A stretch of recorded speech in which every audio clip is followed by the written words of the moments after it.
Okay guys, today we're going to go over distributive properties. There are several ways we can go about doing this. The first way, we can use our order of operations.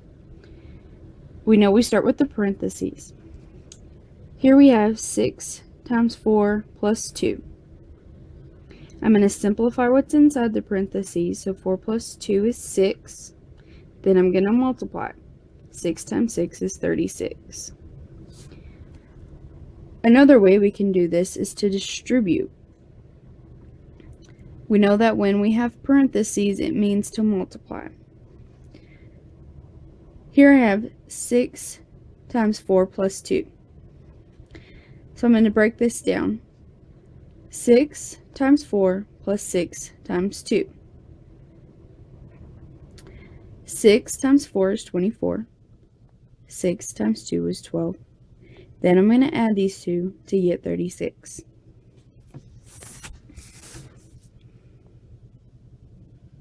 Let's look at our distributive property. Here we have 4 times 54. I'm going to expand the 54 into 50 plus 4. Then I'm going to break it down even further and use the distributive property. So now we have 4 times 50 plus 4 times 4. 4 times 50 is 200. 4 times 4 is 16. Now I'm going to add the 2 to get 216.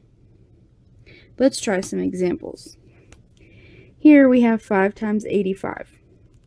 So I'm going to break this down into expanded form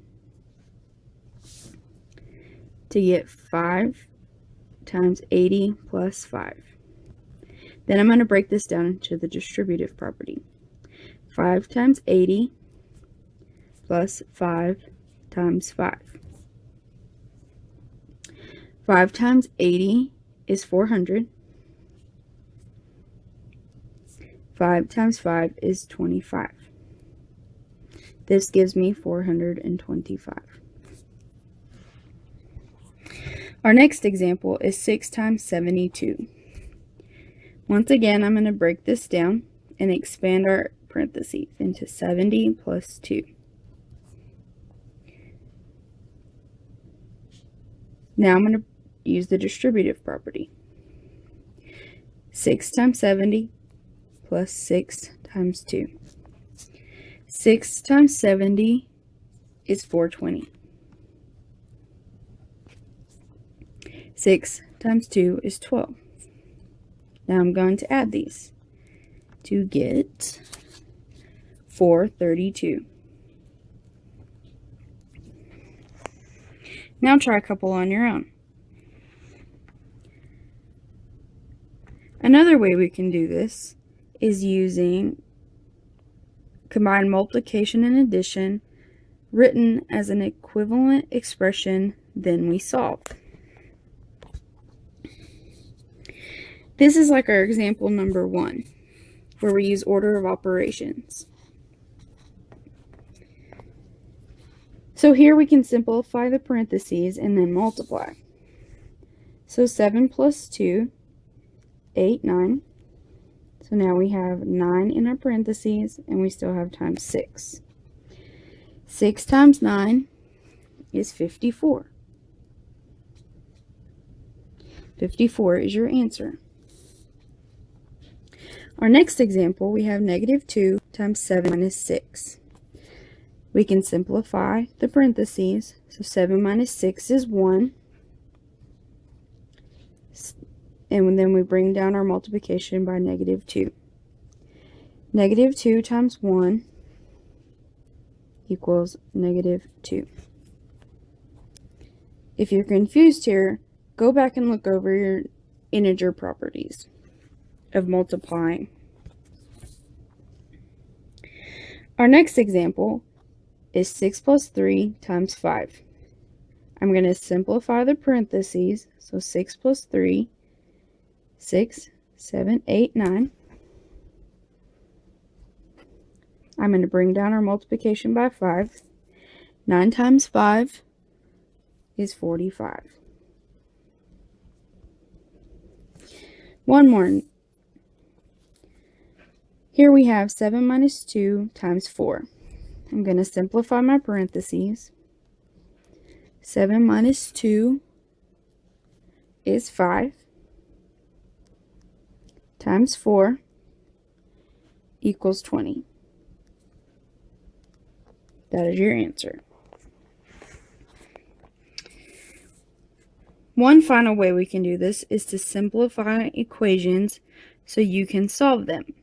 For today, we're just going to use the distributive property to get an expression. Later on, we will learn how to solve these expressions. Here we have 7 times x plus 2. I'm going to distribute my 7 into my parentheses. So now we have 7 7x. Then I'm going to multiply 7 times 2 to get 14.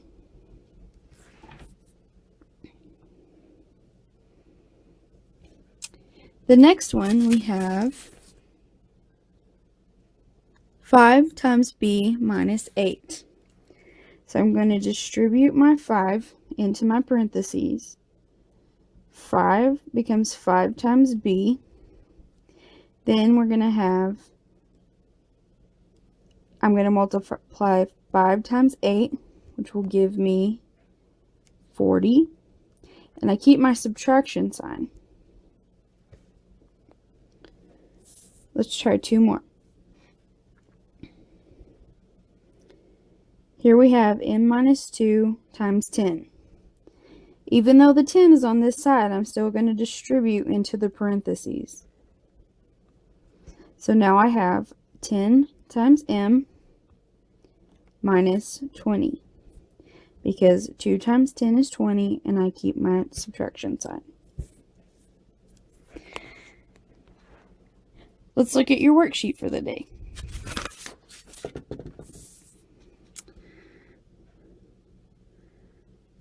So the first one is just like the ones we just did, where you will distribute your 5 into your parentheses to get an expression. So here we have 5 times a plus 30, because 5 times 6 is 30.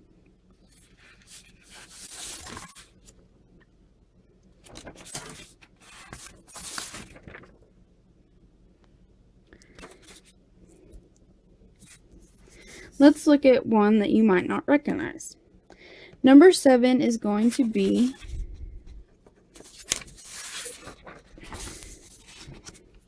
just like this step of order of operations.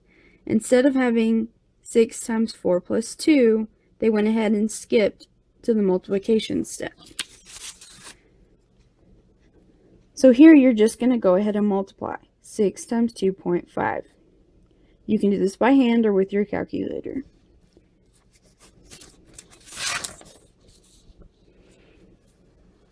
You should have gotten 15.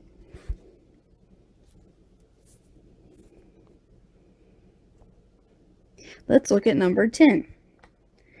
This one looks different, but it's the same as the rest.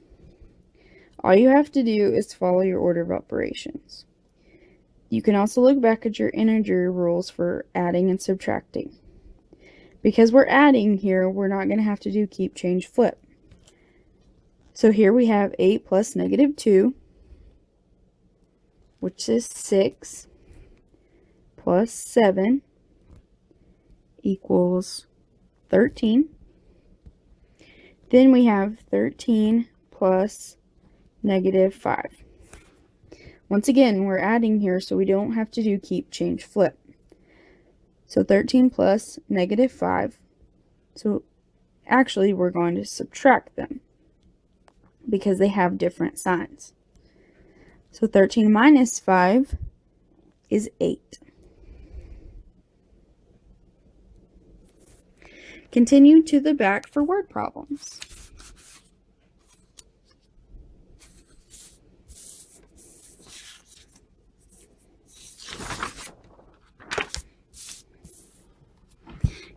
If you need help, raise your hand. You can also follow along on Edmodo to work these problems. Thanks. Have a nice day.